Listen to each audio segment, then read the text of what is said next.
Chapter 16. A Final Threat. On that day, in the colliery of New Aberfoyle, work was going on in the usual regular way. In the distance could be heard the crash of great charges of dynamite, by which the carboniferous rocks were blasted. Here masses of coal were loosened by pickaxe and crowbar. There the perforating machines, with their harsh grating, bored through the masses of sandstone and schist. Hollow, cavernous noises resounded on all sides. Draughts of air rushed along the ventilating galleries, and the wooden swing doors slammed beneath their violent gusts. In the lower tunnels, trains of trucks kept passing along at the rate of 15 miles an hour, while at their approach electric bells warned the workmen to cower down in the refuge places. Lifts went incessantly up and down, worked by powerful engines on the surface of the soil. Coal Town was throughout brilliantly lighted by the electric lamps at full power. Mining operations were being carried on with the greatest activity. Coal was being piled incessantly into the trucks, which went in hundreds to empty themselves into the corves at the bottom of the shaft. While parties of miners who had labored during the night were taking needful rest, the others worked without wasting an hour. Old Simon Ford and Madge, having finished their dinner, were resting at the door of their cottage. Simon smoked a good pipe of tobacco, and from time to time the old couple spoke of Nell, of their boy, of Mr. Starr, and wondered how they liked their trip to the surface of the earth. Where would they be now? What would they be doing? How could they stay so long away from the mine without feeling homesick? Just then a terrific roaring noise was heard. It was like the sound of a mighty cataract rushing down into the mine. The old people rose hastily. They perceived at once that the waters of Lake Malcolm were rising. A great wave, unfurling like a billow, swept up the bank and broke against the walls of the cottage. Simon caught his wife in his arms and carried her to the upper part of their dwelling. At the same moment cries arose from all parts of Coal Town, which was threatened by a sudden inundation. The inhabitants fled for safety to the top of the schist rocks bordering the lake. Terror spread in all directions. Whole families in frantic haste rushed towards the tunnel in order to reach the upper regions of the pit. It was feared that the sea had burst into the colliery, for its galleries and passages penetrated as far as the Caledonian Canal. In that case the entire excavation, vast as it was, would be completely flooded. Not a single inhabitant of New Aberfoyle would escape death. But when the foremost fugitives reached the entrance to the tunnel, they encountered Simon Ford, who had quitted his cottage. "Stop, my friend, stop!" shouted the old man. "If our town is to be overwhelmed, the floods will rush faster than you can. No one can possibly escape. But see, the waters are rising no further. It appears to me the danger is over." "And our comrades at the far end of the works, what about them?" cried some of the miners. "There is nothing to fear for them," replied Simon. "They are working on a higher level than the bed of the loch." It was soon evident that the old man was in the right. The sudden influx of water had rushed to the very lowest bed of the vast mine, and its only ultimate effect was to raise the level of Loch Malcolm a few feet. Coal Town was uninjured, and it was reasonable to hope that no one had perished in the flood of water which had descended to the depths of the mine, never yet penetrated by the workmen. Simon and his men could not decide whether this inundation was owing to the overflow of a subterranean sheet of water penetrating fissures in the solid rock, or to some underground torrent breaking through its worn bed and precipitating itself to the lowest level of the mine. But that very same evening they knew what to think about it, for the local papers published an account of the marvellous phenomenon which Loch Katrine had exhibited. The surprising news was soon after confirmed by the 4 travellers, who, returning with all possible speed to the cottage, learned with extreme satisfaction that no serious damage was done in New Aberfoyle. The bed of Loch Katrine had fairly given way. The waters had suddenly broken through by an enormous fissure into the mine beneath. Of Sir Walter Scott's favourite loch there was not left enough to wet the pretty foot of the Lady of the Lake. All that remained was a pond of a few acres at the further extremity. This singular event made a profound sensation in the country. It was a thing unheard of that a lake should in the space of a few minutes empty itself and disappear into the bowels of the earth. There was nothing for it but to erase Loch Katrine from the map of Scotland until, by public subscription, it could be refilled, care being, of course, taken, in the first place, to stop the rent-up tight. This catastrophe would have been the death of Sir Walter Scott, had he still been in the world. The accident was explicable when it was ascertained that, between the bed of the lake and the vast cavity beneath, the geological strata had become reduced to a thin layer, incapable of longer sustaining the weight of water. Now, although to most people this event seemed plainly due to natural causes, yet to James Starr and his friends, Simon and Harry Ford, the question constantly recurred, was it not rather to be attributed to malevolence? Uneasy suspicions continually harassed their minds. Was their evil genius about to renew his persecution of those who ventured to work this rich mine? At the cottage some days later, James Starr thus discussed the matter with the old man and his son. "Well, Simon," said he, "to my thinking we must class this circumstance with the others for which we still seek elucidation, although it is no doubt possible to explain it by natural causes." "I am quite of your mind, Mr. James," replied Simon, "but take my advice and say nothing about it. Let us make all researches ourselves." "Oh, I know the result of such research beforehand," cried the engineer. "And what will it be, then?" "We shall find proofs of malevolence, but not the malefactor." "But he exists. He is there. Where can he lie concealed? Is it possible to conceive that the most depraved human being could, single-handed, carry out an idea so infernal as that of bursting through the bed of a lake? I believe I shall end by thinking, like Jack Ryan, that the evil demon of the mine revenges himself on us for having invaded his domain." Nell was allowed to hear as little as possible of these discussions. Indeed, she showed no desire to enter into them, although it was very evident that she shared in the anxieties of her adopted parents. The melancholy in her countenance bore witness to much mental agitation. It was at length resolved that James Starr, together with Simon and Harry, should return to the scene of the disaster, and endeavour to satisfy themselves as to the cause of it. They mentioned their project to no one. To those unacquainted with the group of facts on which it was based, the opinion of Starr and his friends could not fail to appear utterly inadmissible. A few days later, the three friends proceeded in a small boat to examine the natural pillars on which had rested the solid earth forming the basin of Loch Katrine. They discovered that they had been right in suspecting that the massive columns had been undermined by blasting.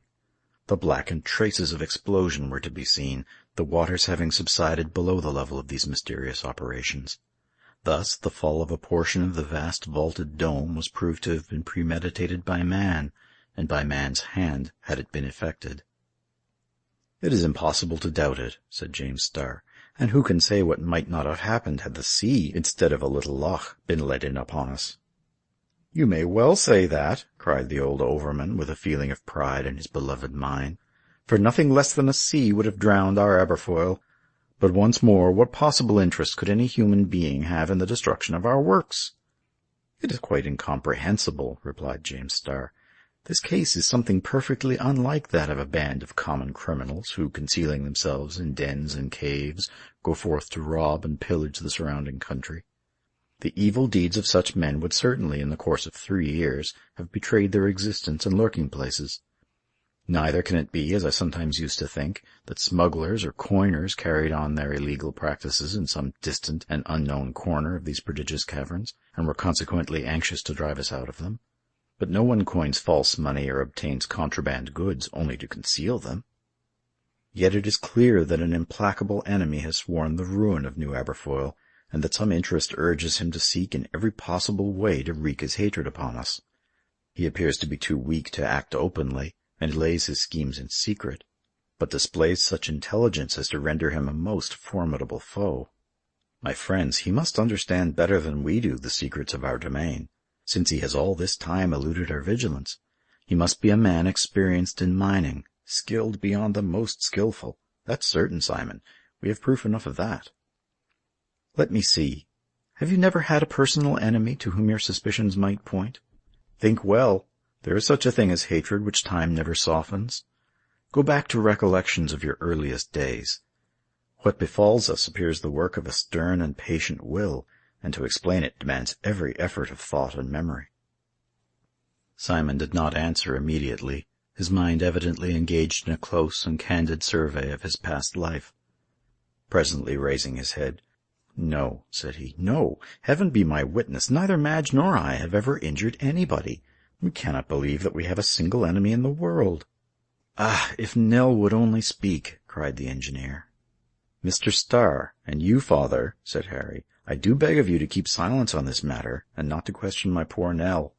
I know she is very anxious and uneasy, and I feel positive that some great secret painfully oppresses her heart. Either she knows nothing it would be of any use for us to hear, or she considers it her duty to be silent. It is impossible to doubt her affection for us, for all of us. If at a future time she informs me of what she has hitherto concealed from us, you shall know about it immediately." "So be it then, Harry," answered the engineer. "And yet I must say Nell's silence, if she knows anything, is to me perfectly inexplicable." Harry would have continued her defence, but the engineer stopped him, saying, "All right, Harry, we promise to say no more about it to your future wife. With my father's consent, she shall be my wife without further delay." "My boy," said old Simon, "your marriage shall take place this very day month. Mr. Starr, will you undertake the part of Nell's father?" "You may reckon upon me for that, Simon," answered the engineer. They then returned to the cottage, but said not a word of the result of their examinations in the mine, so that to the rest of its inhabitants the bursting in of the vaulted roof of the caverns continued to be regarded as a mere accident. There was but a loch the less in Scotland. Nell gradually resumed her customary duties, and Harry made good use of her little visit to the upper air in the instructions he gave her. She enjoyed the recollections of life above ground, yet without regretting it. The sombre region she had loved as a child, and in which her wedded life would be spent, was as dear to her as ever. The approaching marriage created great excitement in New Aberfoyle. Good wishes poured in on all sides, and foremost among them were Jack Ryan's. He was detected busily practising his best songs in preparation for the great day, which was to be celebrated by the whole population of Coaltown. During the month preceding the wedding day, there were more accidents occurring in New Aberfoyle than had ever been known in the place. One would have thought the approaching union of Harry and Nell actually provoked one catastrophe after another. These misfortunes happened chiefly at the further and lowest extremity of the works, and the cause of them was always in some way mysterious. Thus, for instance, the woodwork of a distant gallery was discovered to be in flames, which were extinguished by Harry and his companions at the risk of their lives, by employing engines filled with water and carbonic acid, always kept ready in case of necessity. The lamp used by the incendiary was found, but no clue whatever as to who he could be. Another time an inundation took place in consequence of the stanchions of a water tank giving way, and Mr. Starr ascertained beyond a doubt that these supports had first of all been partially sawn through. Harry, who had been overseeing the works near the place at the time, was buried in the falling rubbish, and narrowly escaped death. A few days afterwards, on the steam tramway, a train of trucks, which Harry was passing along, met with an obstacle on the rails, and was overturned. It was then discovered that a beam had been laid across the line. In short, events of this description became so numerous that the miners were seized with a kind of panic, and it required all the influence of their chiefs to keep them on the works. "You would think that there was a whole band of these ruffians," Simon kept saying, "and we can't lay hands on a single one of them." Search was made in all directions. The county police were on the alert night and day, yet discovered nothing, the evil intentions seeming specially designed to injure Harry. Starr forbade him to venture alone beyond the ordinary limits of the works. They were equally careful of Nell, although at Harry's entreaty these malicious attempts to do harm were concealed from her, because they might remind her painfully of former times. Simon and Madge watched over her by day and by night with a sort of stern solicitude. The poor child yielded to their wishes without a remark or a complaint. Did she perceive that they acted with a view to her interest? Probably she did. And on her part she seemed to watch over others, and was never easy unless all whom she loved were together in the cottage. When Harry came home in the evening, she could not restrain expressions of childlike joy, very unlike her usual manner, which was rather reserved than demonstrative. As soon as day broke, she was astir before anyone else, and her constant uneasiness lasted all day until the hour of return home from work. Harry became very anxious that their marriage should take place. He thought that, when the irrevocable step was taken, malevolence would be disarmed, and that Nell would never feel safe until she was his wife. James Starr, Simon, and Madge were all of the same opinion, and everyone counted the intervening days, for everyone suffered from the most uncomfortable forebodings. It was perfectly evident that nothing relating to Nell was indifferent to this hidden foe, whom it was impossible to meet or to avoid. Therefore it seemed quite possible that the solemn act of her marriage with Harry might be the occasion of some new and dreadful outbreak of his hatred.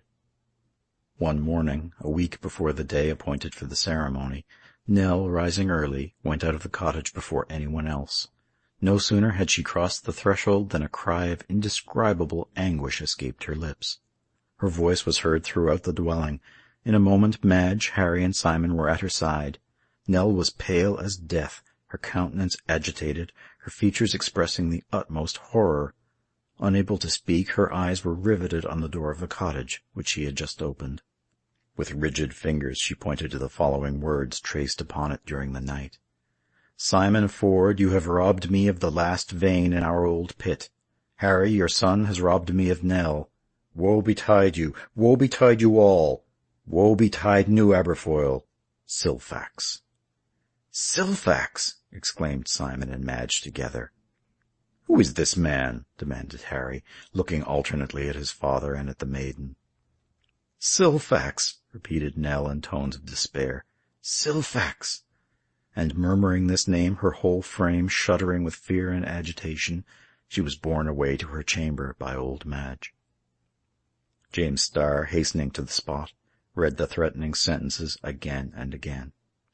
"The hand which traced these lines," he said at length, "is the same which wrote me the letter contradicting yours, Simon. The man calls himself Silfax. I see by your troubled manner that you know him. Who is this Silfax?" End of chapter 16. Recording by Sean Michael Hogan, St. John's, Newfoundland, Canada.